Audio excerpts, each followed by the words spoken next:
Okay, start again. Okay. Start again. From the top? No. Was I live at all? No. Okay. Well, thank you. It's Mac Prichard speaking, and I'm the founder and publisher of Mac's List, and I'm here at the Mac's List headquarters in downtown Portland. Thank you for joining us for our webinar about job search mistakes that we see people make. And we're going to talk about those in some detail and not only talk about the mistakes, but how you can overcome them. And believe me, I've made all these mistakes myself earlier in my career, so I know what it's like to do these things. We're going to wait a few minutes before we get started while people join us. And if you have a moment, please say hello in the chat box. That's in the bottom right-hand corner of your screen. And we'll be using the chat box during the webinar to collect your questions and comments. And we're going to have a Q&A session at the end as well, because we want to hear directly from you all. I also want to introduce my colleagues. Ben Forstag and Becky Thomas are here from at the Mac's List headquarters. And do you two want to sort of reach in there and show them that I'm not alone in this room in downtown Portland? So I'm seeing a number of people saying hello. Jennifer, Kevin. Got some good peeps from Portland. All right. Right in the neighborhood. Anyone from outside of Portland? I think we had some registrants from outside of Oregon and across the country, didn't we, Becky? Mm-hmm. And we do reach a lot of people through our podcast, Find Your Dream Job, which publishes every Wednesday morning. And it's, for those who aren't podcast listeners, it's a 35 to 40-minute show that talks about the nuts and bolts of job hunting. It's free. You can find it on Apple Podcasts, formerly known as iTunes, as well as on Stitcher or our blog. That show attracts a lot of listeners who are just interested in job hunting. And many of our, more than 85% of our downloads actually come from outside of Oregon. All right. I see Marilyn Ernst.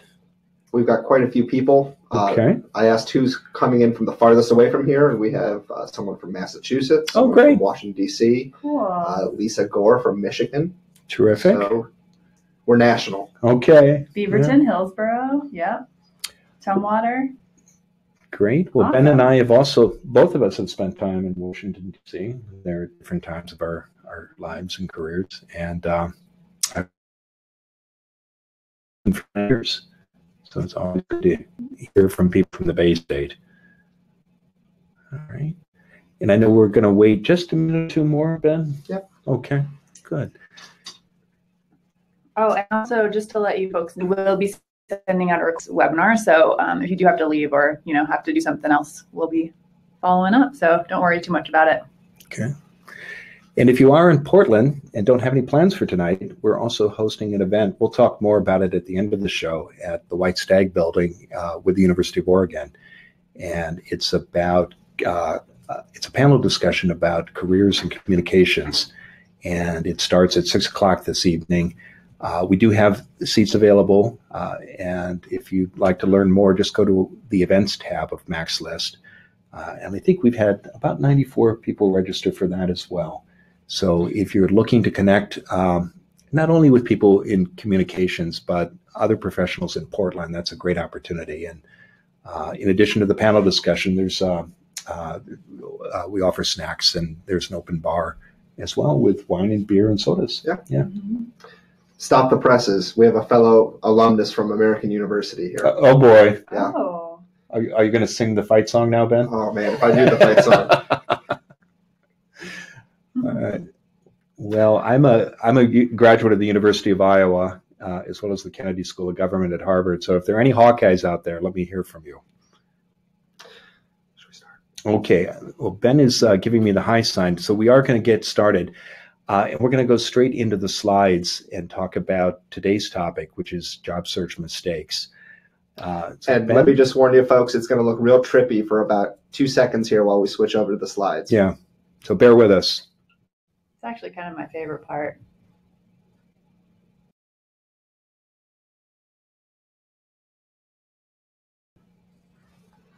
Okay.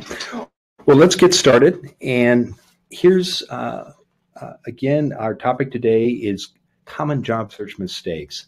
And this is the first of a two-part webinar series presented by us here at MaxList. And again, as we go along, if you have comments or questions, put them in the chat box. And Becky is here, and she'll read those out as we go along. And we also want to hear from you at the end and get your questions.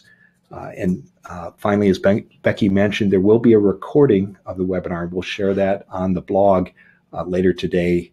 And we'll encourage you to not only visit the blog to, if you want to watch the recording again, but also to share your own comments and ideas on the blog, because in the end, it's one of the things we find about our events, whether they're online or in person, is one of the biggest benefits is the community that is created and the opportunity you all have to connect with each other, because you're all very successful professionals with a lot to offer each other.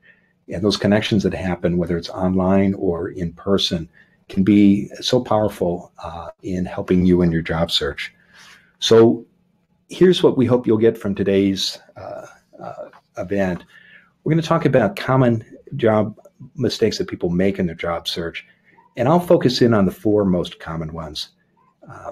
I talk during the course of the year to hundreds of job seekers, and I would say everybody I meet makes at least one of these errors. And the people who do this, and I've made them myself, they're not unintelligent, unprofessional, or unskilled. In fact, often they are some of the most talented and accomplished people I've met. But one trait they have in common, and I had this problem too early in my career, many of us just aren't good at looking for work. And we struggle with job hunting.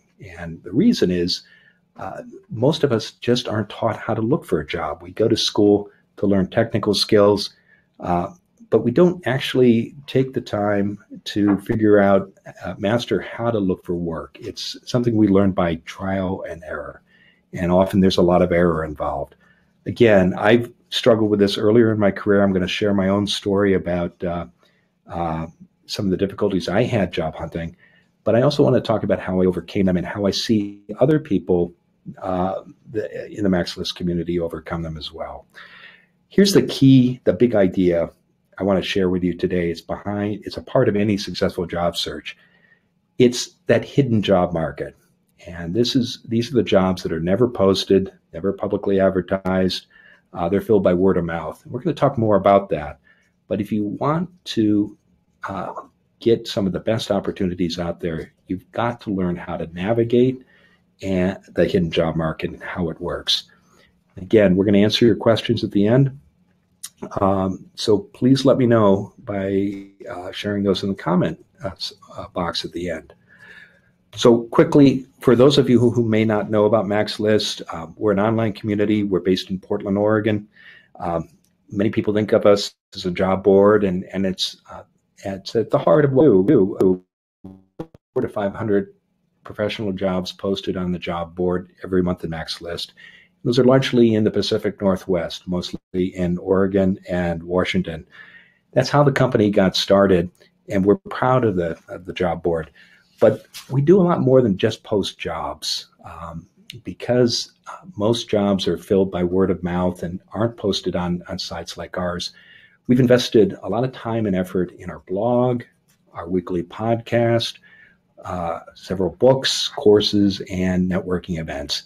And in those materials and those events, we teach people how to look for work and how to find work, not just a job, but work that matters. Our goal here, and the bottom line for MaxList, is that we want to help people find work that's engaging, financially rewarding, and above all, meaningful. And that's why we do events like this, as well as offer our courses and other educational materials. So let's dive in. Let's talk about these four common mistakes. I hear this a lot. I'm keeping all my options open. And I understand the reasoning here. You don't want to close any doors or say no to opportunities. And this can sound very appealing, particularly if you're in that place where you just need to find a job. But and I understand this, but it's not a good approach for you. To expedite your job search, you really need to focus. And that means you need to set a clear goal for what you want to do. And it's okay to have 2 or 3 different goals that you're working towards, but the all-do-anything approach rarely works. Here's why. First, employers want to hire people who are passionate about their careers. Hiring managers get confused by job seekers who apply for roles that are outside their experience or skills. You can do this, and there's a way to do it, but you've got to make a compelling case for why you want to jump into a new industry. You don't want to come across as someone who appears to be applying for random jobs. Here's another problem with this approach. If you don't have a focused goal, you make it so much harder for people to help you and say yes to you. I do a lot of informational interviews at MaxList. I talk to a lot of job seekers, and the first question I always ask is, what do you want to do? And if somebody says, I don't know, or I'm keeping my options open, they're not giving me the information I need to help them. I don't know how I can be of service to them. So when people tell me what their goal is, and they've invested the work in doing that, it makes it so much easier for me and for others who want to help you in your job search be of service. So we're going to talk later about job hunting and how much it depends on your network and getting help from others. But here's the big idea on this mistake I want you to remember. Without focus, you can't tap into the power of your network. There's another problem with keeping all your options open. I just want to close with, you can't be all things to all people. And if you spread your time and your energy applying everywhere, you're just not going to be effective. And your time when you're job hunting is one of your most valuable assets. And that leads me to mistake number 2. These are the people who apply early, often, and everywhere. And I've made this mistake. I see so many people make it as well. They think that looking for a job is a numbers game. You every week you should apply for X number of jobs, and that'll lead to X number of interviews, and eventually you'll get an offer. And the thinking behind this strategy is if you apply everywhere, eventually you'll get that interview and you'll get that offer. So the people who follow this approach, they end up almost carpet bombing the local job market. They send the same generic resume and cover letter to employers everywhere. And it doesn't matter whether they're qualified for the job or that passionate about it. It's just a numbers game. And so here, let's talk about the problems to this approach. First, the apply everywhere strategy fails for the same reason the all do anything approach doesn't work. Employers want people who display genuine interest and real qualifications for a job. A generic application, really unintentionally or not, signals a lack of interest and effort on your part. And whether you want to come across this way or not, it does end up making you look lazy, and it will, in almost every case, put you in the no pile of resumes that aren't going to get interviews. Here's another problem with sending out generic applications. You're going to spend a lot of time applying for all those jobs.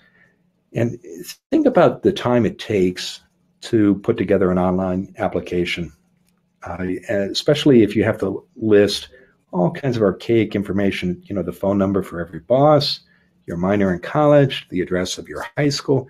It's a huge time suck. So when you have a clear goal and a narrow focus, you've got so much more time to commit to a smart job search.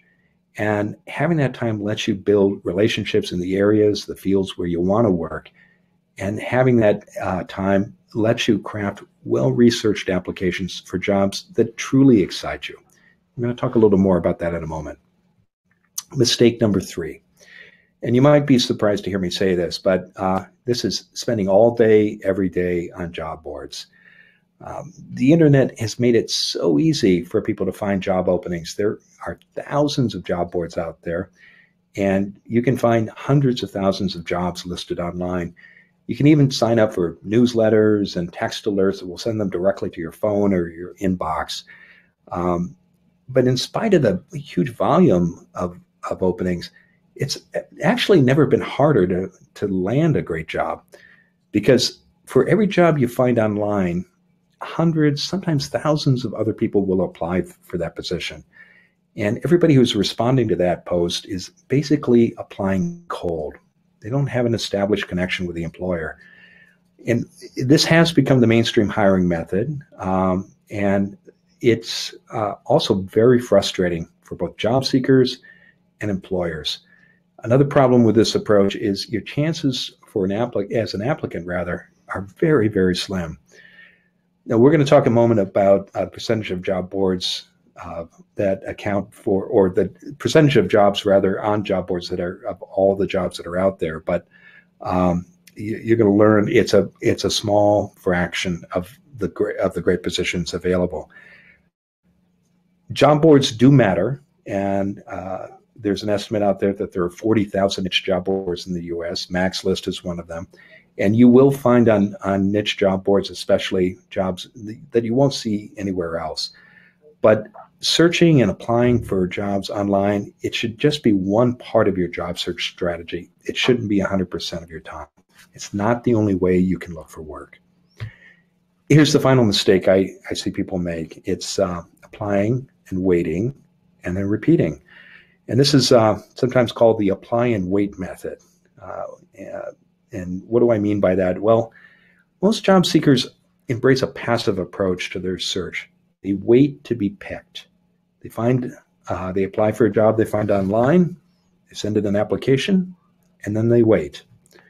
They find another position, they apply, and they wait. And then they do it again, apply and wait. Now, sometimes this can work, especially with jobs that have to be formally posted and depending on your experience and qualifications. But most of the time, it doesn't work. And the reason it doesn't is because, and we'll talk more about this, relationships matter in the hiring process. And and we already touched on the huge volume of applications online positions attract. Here's what I want you to remember about this point. If you want to improve your chances for success, you need to take an active approach to your job hunt. You can't wait to be picked. So I'm going to talk in a moment about some proven strategies for taking that active approach. But first, I want to share my own story about job hunting and some of the lessons I learned along the way. So my career started out strong. I'm actually 59 now. I've been working since grade school, but working as a professional for more than 35 years.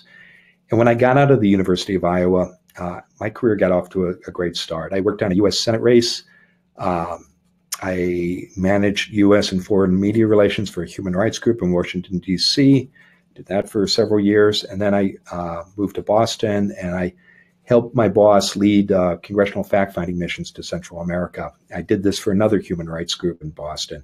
This was way back in the 1980s. And that skinny guy in the picture is me standing next to the president of El Salvador. This is 1985. So I did all of those things by the age of 26. And these jobs were hard, but finding these jobs had been really easy for me. I answered a newspaper ad for the U.S. Senate campaign.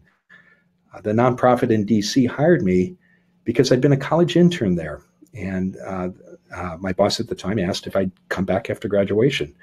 And the Boston job came to me through word of mouth. I was telling people I was looking, and someone told me about the opportunity. And the person who hired me took the call because I was recommended by someone they knew. So I didn't think twice about unemployment when I quit my Boston job in 1986. I assumed the next job would come quickly and it would be cool. And I was wrong. So for most of a year, from 86 to 87, I sent out applications every week. And this is pre-internet. So the job board I had was the Boston Globe. And it was, at the time, the best local source for publicly posted jobs. You'd get the Sunday paper, you'd circle the jobs that interest you. And then on Monday, I did this, and everyone else I knew did the same. You'd send out your applications. And then you'd wait for the phone to ring. So months went by. I got a couple of interviews, but I didn't get any offers. And I didn't understand why this was happening because, again, the jobs I'd had in the past had come so quickly and easily. So here's the problem. Most open jobs back in the 1980s and today are never advertised. They're part of what's called the hidden job market. And the jobs I got in DC and Boston were part of that hidden job market. And once I understood how the market worked and how to navigate the hidden job market, I found a great job. And in about 2 months in Boston, I ended up as the first spokesman for the Big Dig. It in the 1980s was the largest public works project in America. And when I got that job, people said, how did you find out about that? Or how did you get picked for that? And what I did I got that job and persuaded the person to hire me based on principles I'm going to share with you now. So let's first talk about the hidden job market. Job boards like MaxList matter. You really should check them regularly. And if you're in the Portland market, don't limit yourself to MaxList. There are great sites out there, PDX jobs, story jobs. There are individual niche jobs for different professions. And then there are bigger boards like Oregon Live and Portland Business Journal. And then I know we have people calling in from around the country, but every community has a kind of an ecosystem of niche boards like that. So look at those sites. But remember this, most jobs, some say as many as 80%, get filled by word of mouth. And when people hear that, why don't these jobs get advertised? I wonder what's going on. Well, here's the principle that's in play here. People trust people they know. It's human nature. And when they're ready to hire, they hire people they know or based on recommendations from trusted friends and colleagues. And that's the hidden job market, and that's how it works. So how big is the hidden job market? How many jobs are we talking about? We're here in Oregon, so let's use this state as an example and talk about the job market here. In any given month, our site typically has about 500 unique jobs. The number goes up, it goes down, but that's generally where we're at. And these are, we think, great opportunities, and we're proud to post them. But the state of Oregon's employment department estimates there are as many as 80,000 Oregon-based jobs that are posted online every month. So we get 500 of the 80,000. But if you apply the 80-20 rule here, there could be as many as 400,000 job vacancies on a given month. That means that only about 20% of the total jobs that are available ever get posted. And remember, if the vast majority of positions, that 80%, they get filled by word of mouth and networking. So what does this mean to you? If you're spending 100% of your time on job boards, and many people do that, you're not seeing the majority of job openings that are out there. And often these unadvertised jobs, these hidden jobs, are the best positions available. They're the plum gigs, the ones that hiring managers can easily fill. And they do this by asking around before they pay to advertise their job. And even if they post a position, hiring managers tell us at MaxList that they're not limiting themselves to just a public posting. They're also working their networks. They're asking colleagues and friends for recommendations. So even then, with a publicly posted position, the hidden job market is in play. So you need to go where the jobs are. And if 80% of the jobs are in the hidden job market, and they're available through techniques like networking we're going to talk about now, look at how you spend your time. You really need to spend up to 80% of your time in networking and navigating the hidden job market. So let's talk more about that. But I encourage you to reflect on, if you are doing a job search now, how you're spending your most valuable asset, your time. How are you dividing that up? Here's an example of how the word of mouth works. And I'm guessing many people on this webinar have either sent an email like this or they've gotten an email like this. And this is one I got about 2 years ago. So from a friend, he was the communications manager at the Oregon Forestry Department, and he was getting ready to retire. So he wanted help finding his replacement. Now, he wasn't asking me to send the person he's going to hire, but he was looking for ideas and recommendations. And all of us who are in the workforce eventually will get a note like this or send our share of them. People send these messages all the time, and that is the hidden job market. It's people asking people they trust. Dan and I had worked together for several years, so he trusted me and knew me, and so people are asking people they trust to recommend job candidates. There's no conspiracy here. It's just a fact of human nature. People hire people with whom they have a connection, and it doesn't really matter how slight that tie might be.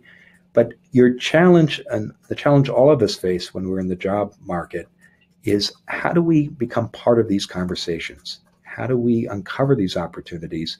And so that when these positions open up, people think of us and invite us into the interview process or the application process. Now, here's the good news. You don't have to be the hiring manager's best friend, college roommate, or favorite in-law to get the job. You don't even have to know the hiring manager directly.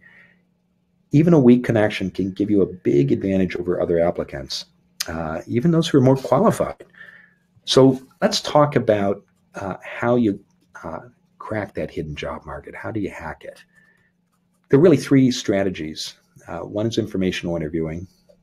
The other is networking at events. And the third is volunteering. And in the broadest sense, these are all different forms of networking. But each of these strategies accomplishes a basic goal. They help grow and tap into, as well as serve, your professional network. And they've got a unique benefit to you when you're doing a job hunt. And I'd love to go through all three today, but we just have time for one. So I'm going to talk about my personal favorite, which is informational interviewing. So I do want to say quickly about informational interviews. These are structured conversations. They're business meetings. They typically run 20 to 30 minutes. They're not about getting coffee. They're not about picking someone's brain. They're a meeting that you are in charge of. And as with any meeting, they require planning and preparation. Let's talk about the benefits of an informational interview. It's a great way to introduce yourself to new people that you can learn from and who can help you in your career. It's also a way, as you meet with new contacts, to share your story, your goals, and what you're looking for. And when you do that, you'll create a positive impression. And as you network, you'll connect with leaders in your field, and that's going to help you learn about and eventually get hidden jobs. Another benefit is you broaden your network because through these conversations, you'll add new relationships beyond those that you've already built. This is especially valuable if you're moving to a new city or changing a sector, or you want to stay in the same field but maybe take on a different role. And to do that, informational interviews can give you valuable insights as well as new connections. But here's the biggest benefit of all about informational interviews. Through these conversations, you'll find out about jobs in the hidden job market, that as many as 80% of positions out there, that the ones that are never advertised. And people will think of you when they get messages, emails like the one my friend Dan sent me about looking for a replacement for his position. So those are the benefits of informational interviews. Often when I talk to people about these conversations, they say, well, I don't know anybody. I'm not sure who to contact. I have a small network. I'm new in town. I just graduated from college. These are, I get it. These are all legitimate concerns. So you want to start, no matter how far along you are in your career or how long you've been in your community, with the people who know you best. And these are your current and past coworkers and colleagues. Also reach out to friends and contacts from professional communities or groups you've been involved in. And if you're a recent graduate, that could be professors and instructors you met on campus, as well as fellow classmates. If you are a university graduate, don't neglect your alumni network. These alumni networks are very powerful, and old grads will, in my experience, always make time to talk to people from their university or college. And finally, I mentioned this, don't neglect friends, family, and neighbors, no matter where you are in your career. It's remarkable how everybody has their own networks, and it's remarkable sometimes how far they can extend and who knows who. So that's who you might contact. How do you make the request? It's best to reach out to people via email and make a simple, direct ask. Here's a simple way to do it. Share your goal. Let them know that you're writing to ask for an informational interview.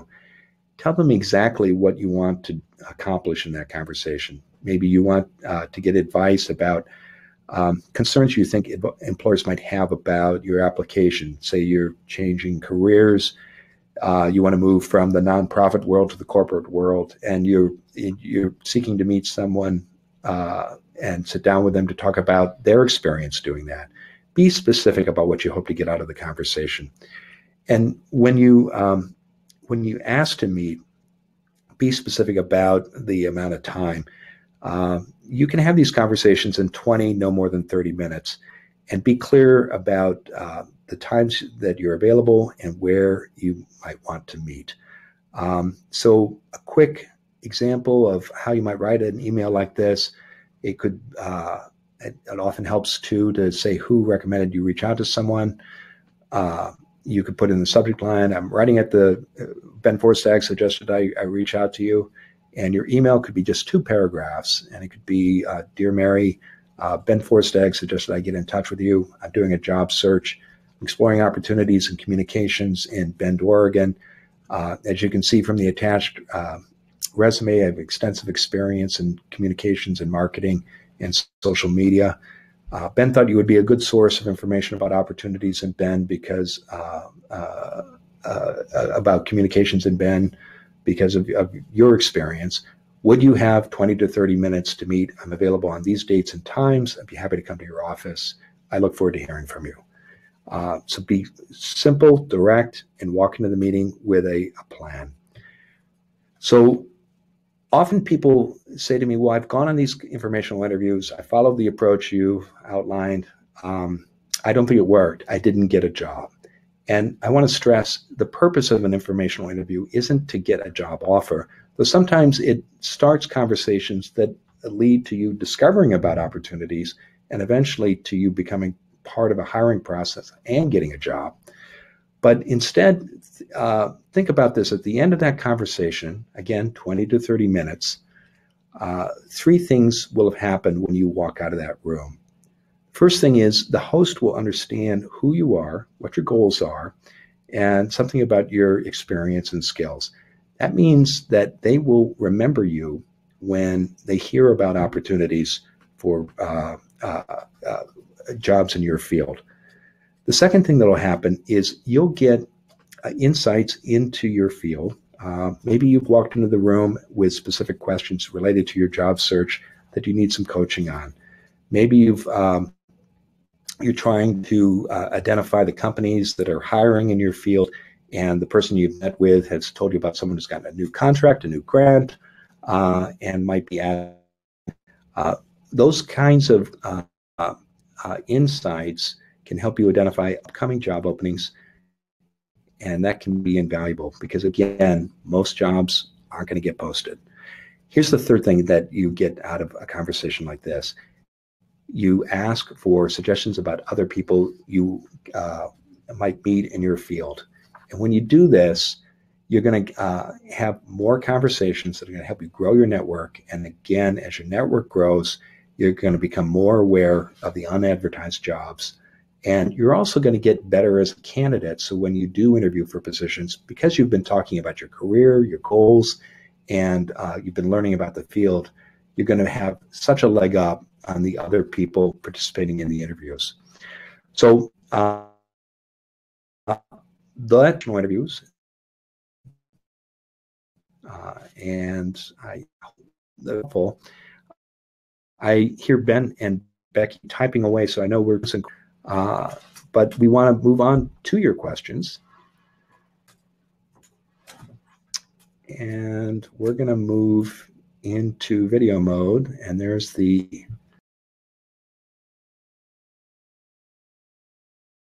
So Becky, I think you've been keeping an eye on the questions. Yeah, I've got a list, so All right. Let's get started.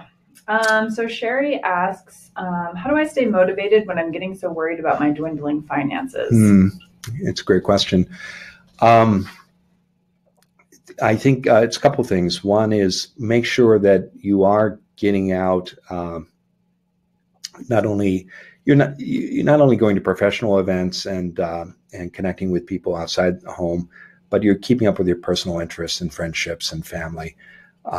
So that's part of the motivation. In terms of the finances, I consider taking some part-time work.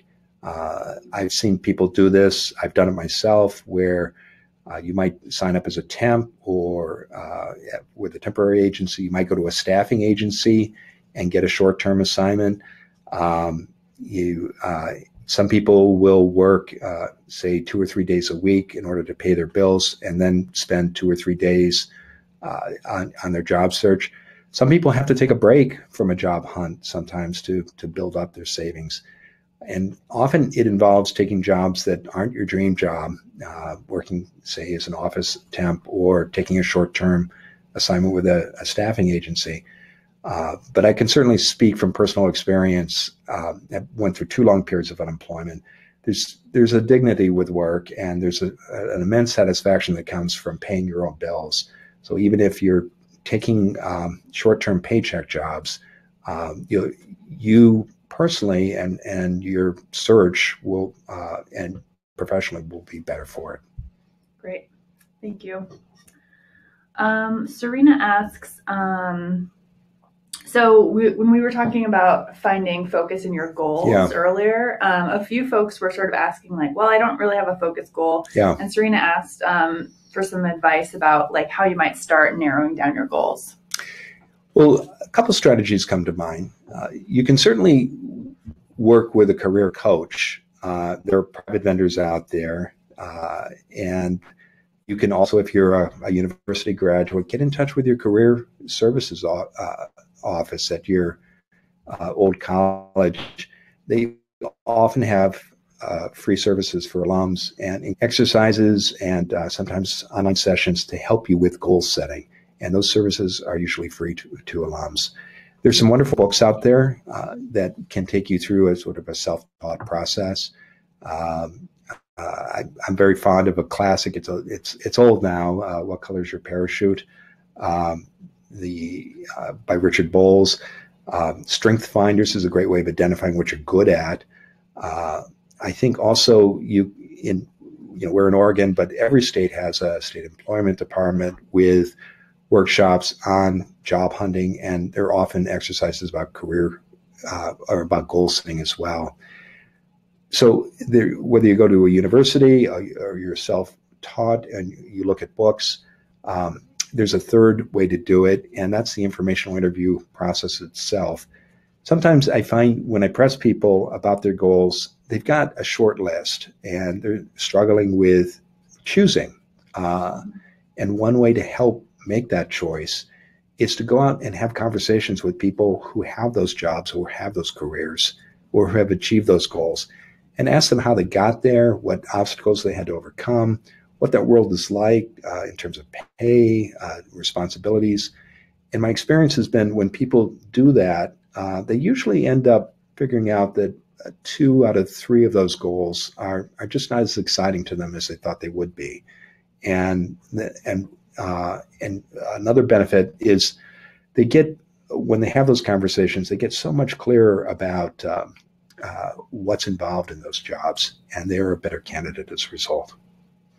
I do want to close by saying goal setting is crucial. You got to know where you want to go, because once you do, then you can focus in on the jobs in that field. You can get clear. You'll be much clearer about who you need to talk to, what groups or events you need to be involved in or attend.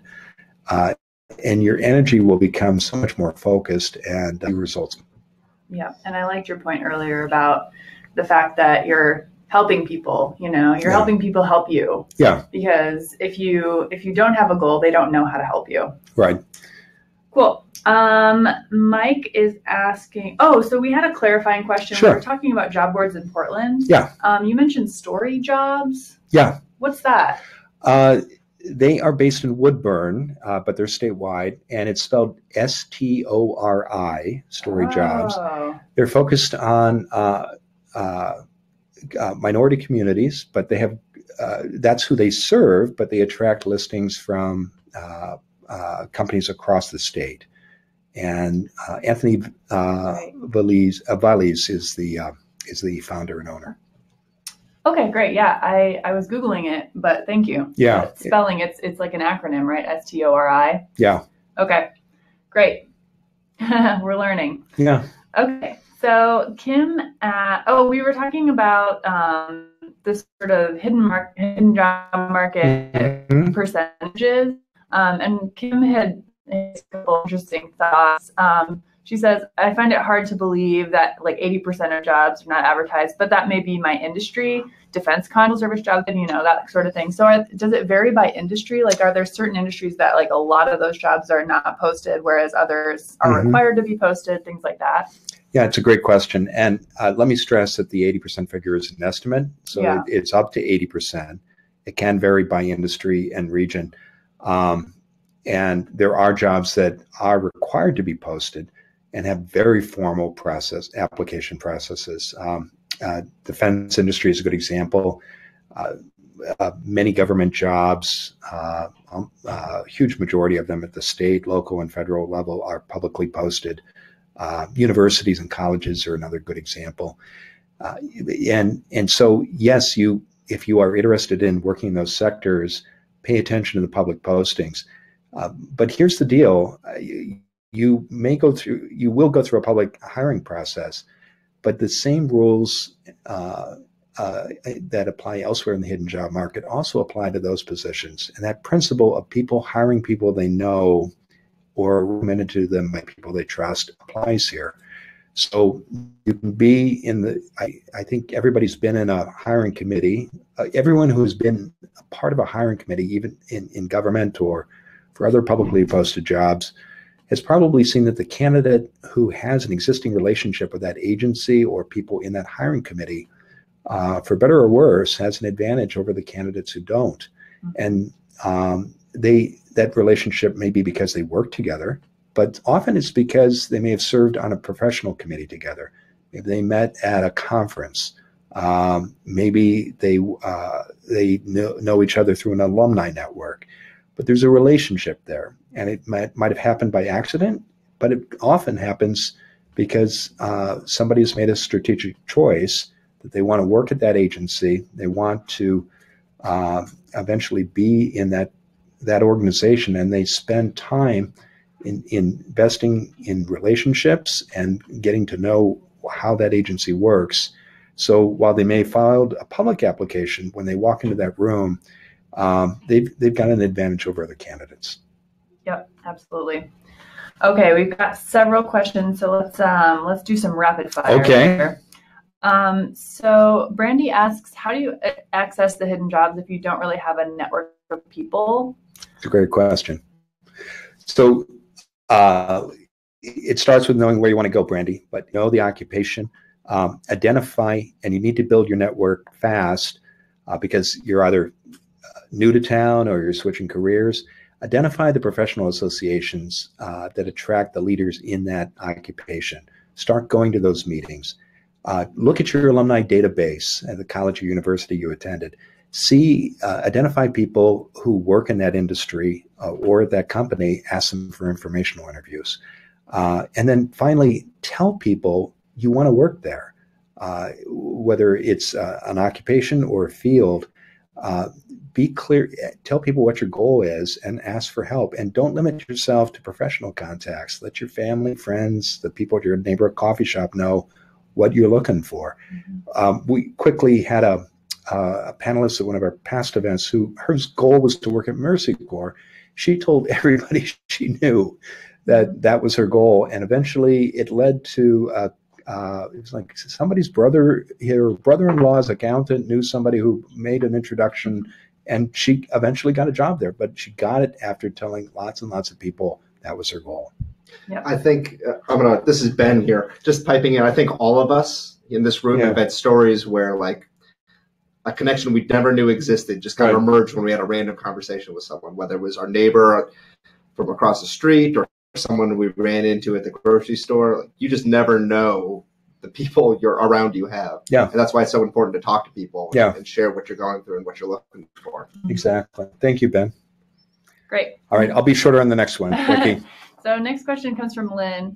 She says, how do I tap the hidden job market when the company I'm looking to work for hired a lot of people through one-year contracts to start? I'm thinking of multiple agencies. How do I find those agencies? And then how do I approach this this sort of system that the company has set up? Yeah, good question. It involves doing research and homework. You can ask reach out to people you know inside that company, or if it's a particular occupation or field, reach out to the staffing agencies that serve that company. And often you can do that with a simple Google search.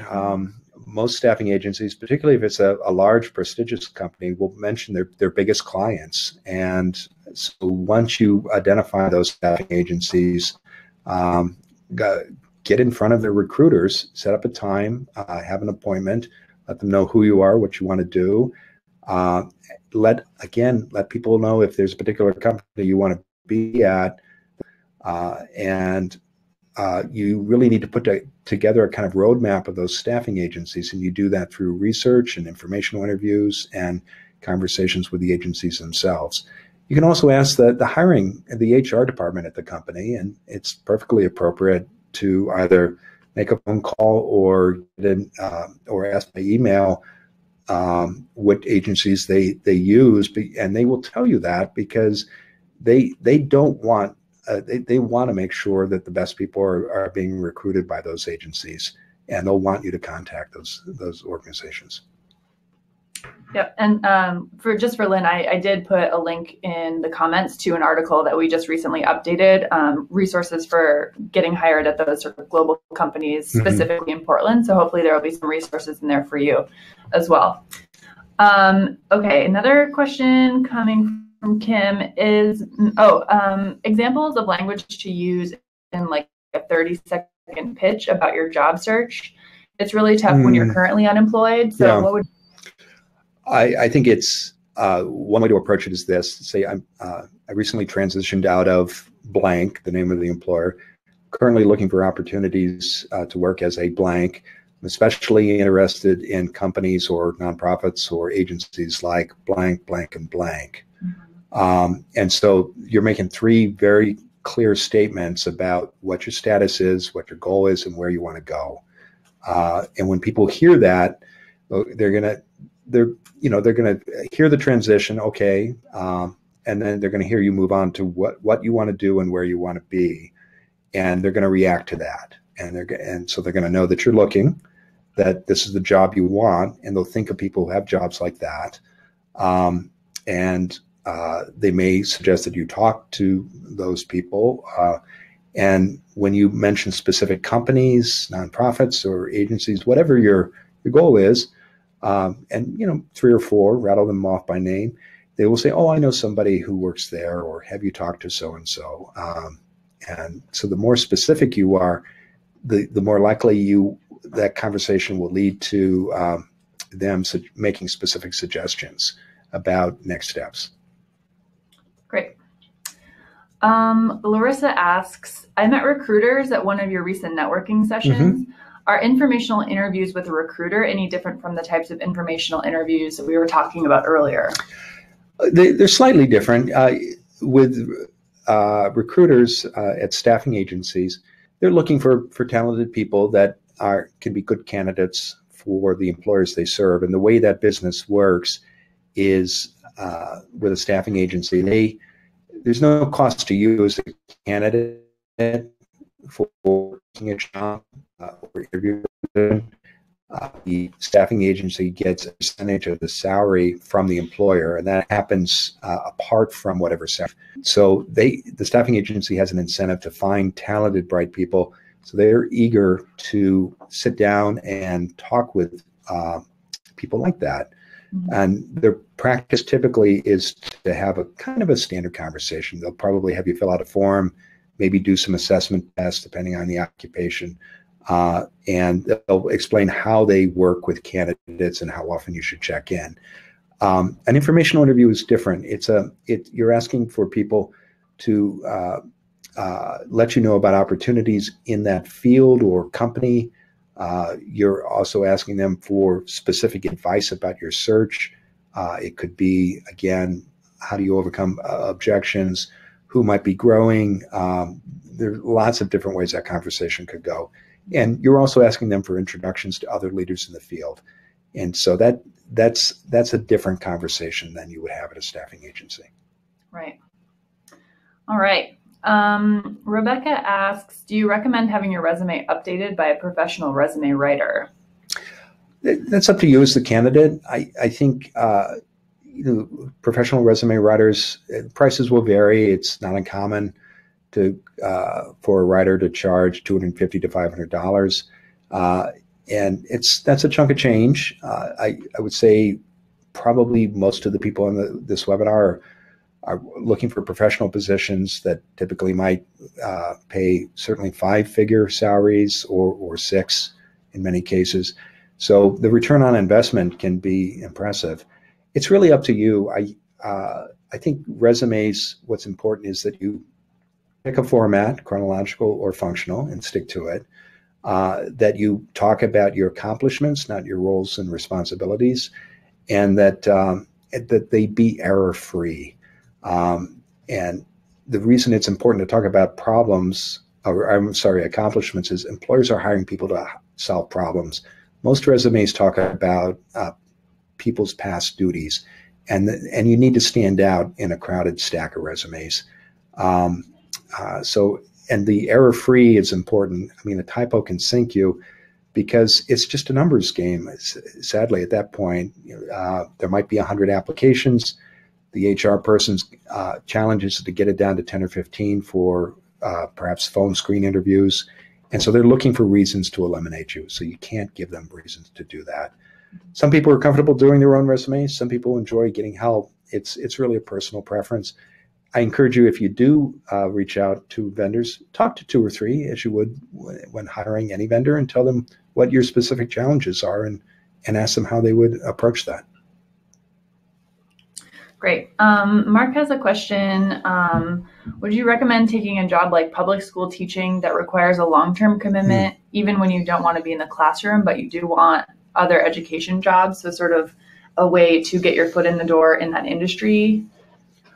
I would, there is a benefit, I think, to taking temporary jobs that might last 2-3 months, with the hope that that it might lead to a more permanent position. But I think if you don't want to be a classroom teacher, if that's not the goal, and it comes back to your goals, Mark, you probably don't want to sign up for an assignment and you didn't mention the specific commitment, but if they're looking for 2, 3, 4 years, that's a long time.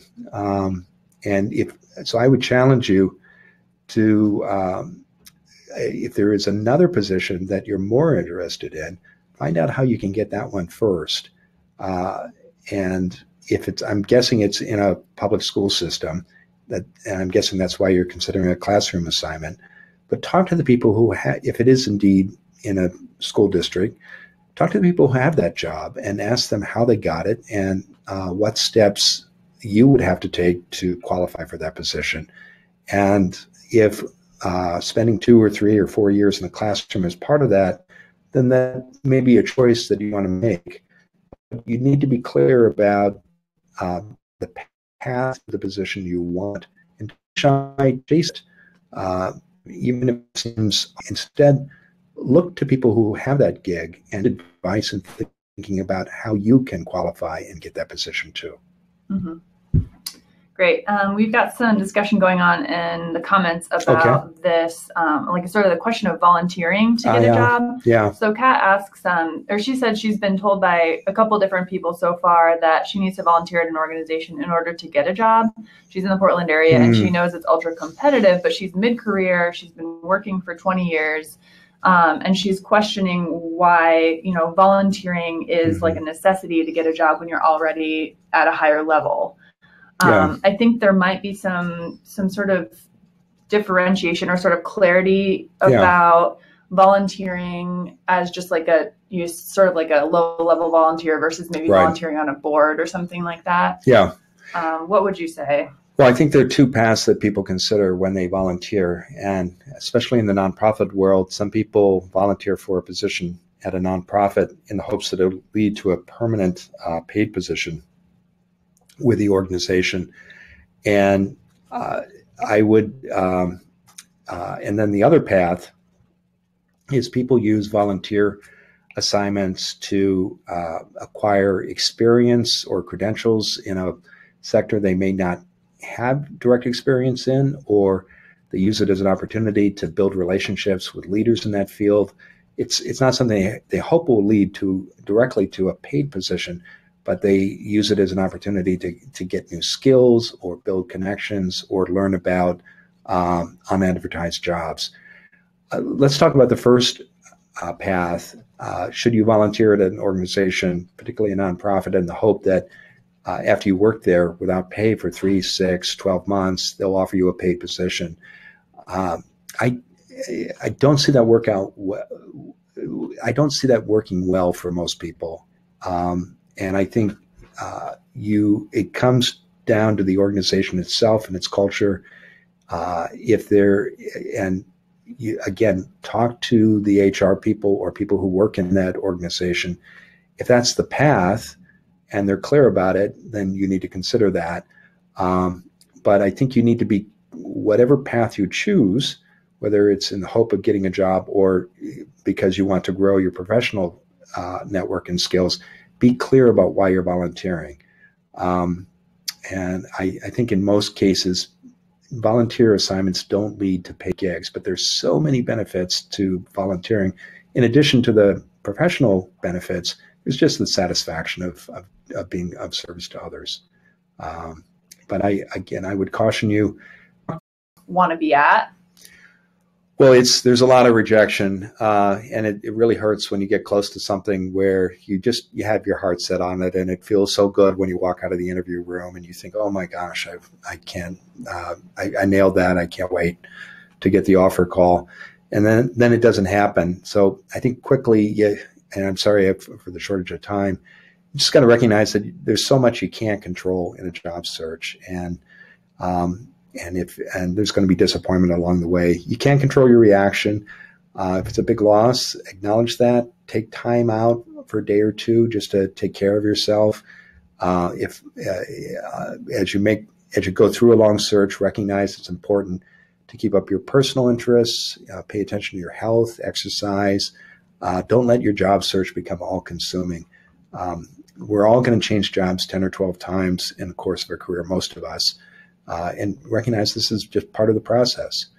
But it's hard. So take care of yourself. Ben, you're leaning in like we're about ready to close. Yep, we're going to go back and do a real quick wrap up here. Okay. It's going to get real funky again here. Okay.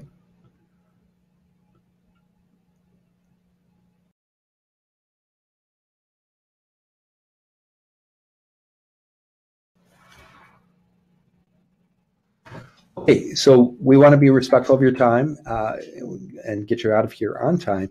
Very quickly, our next webinar, and you're all registered for it, is next Wednesday, November 1st, and that's from 11 to 12 Pacific time.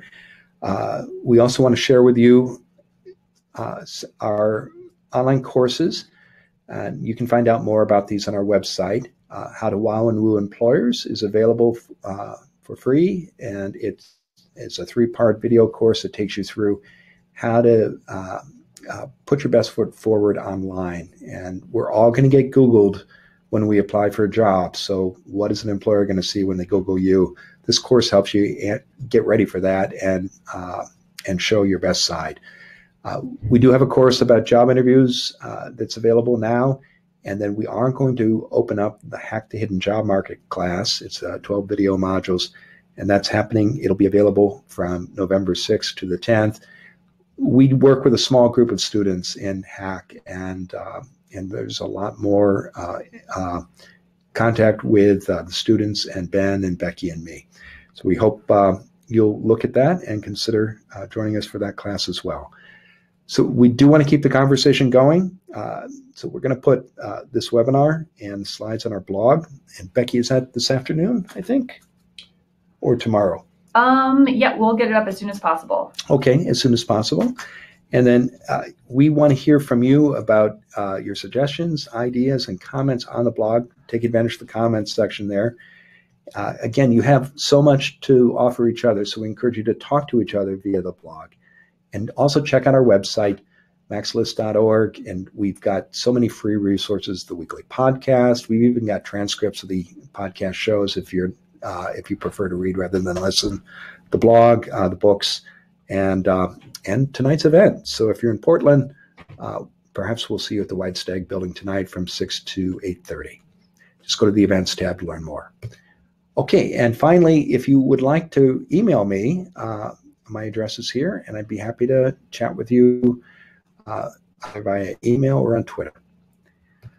Thank you again. Thank you, everyone. Thanks, everyone. See you next week.